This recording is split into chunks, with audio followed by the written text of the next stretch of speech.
double UK defence spending now or face Russia and China humiliation, Boris warned. Boris Johnson has been warned he must move quickly to double the UK's defence spending if the nation wants to continue leading from the front to stand up to future aggression from the likes of Russia and China.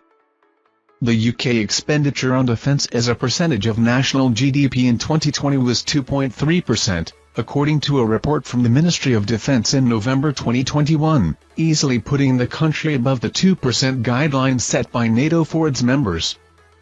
In the same year, Britain's spending on defence increased once again, up by 0.2% from 2019.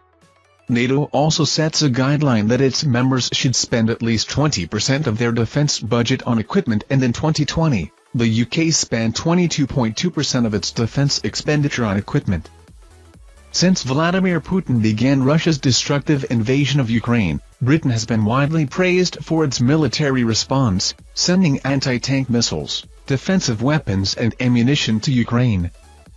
The Prime Minister held a call with Ukrainian President Volodymyr Zelensky on Sunday and vowed he would work with Western allies to provide further defensive equipment to Kyiv.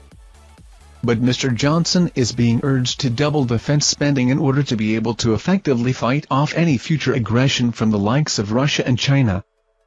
Niall Gardiner, a foreign policy expert and former aide to Margaret Thatcher, told Express.co.uk, Russia and China will increasingly coordinate all of their activities, and I expect to see strategic and military collaboration between them on multiple fronts in the coming years.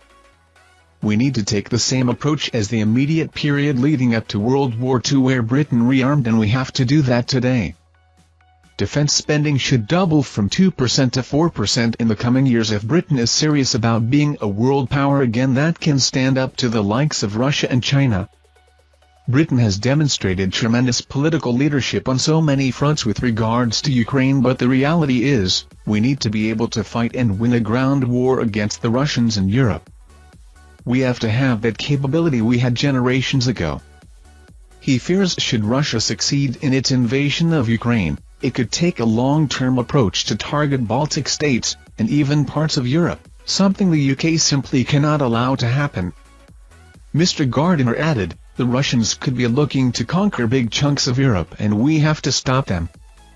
The UK must lead on this and other European governments have to follow. We can't allow the Russians to impose their will on Europe.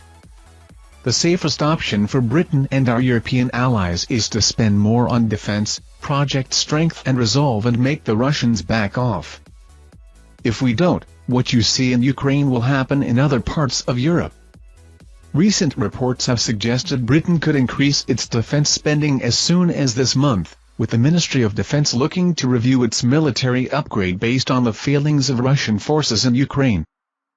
The huge cash boost could be agreed by Chancellor Rishi Sunak in the spring statement on March 23 that could fund more deliveries of weapons to the Ukrainians or to improve Britain's forces, according to government sources speaking to The Telegraph. This move has not been ruled out by the Treasury, but talks are yet to take place, and it is understood the Ministry of Defence has made no formal submission. It is understood. A government source outlined a scenario in which an agreement could be made to significantly more weapons, commenting, if that can't be done within existing budgets, we'll look at the way to go. But the insider warned, we are hyper-aware of the cost of living situation. Spending more in any area means less for helping people in their pockets in the medium term. We've got to balance all these things. Thank you for watching our videos. Subscribe to our channel to get notifications when we post newest videos. Thank you and goodbye.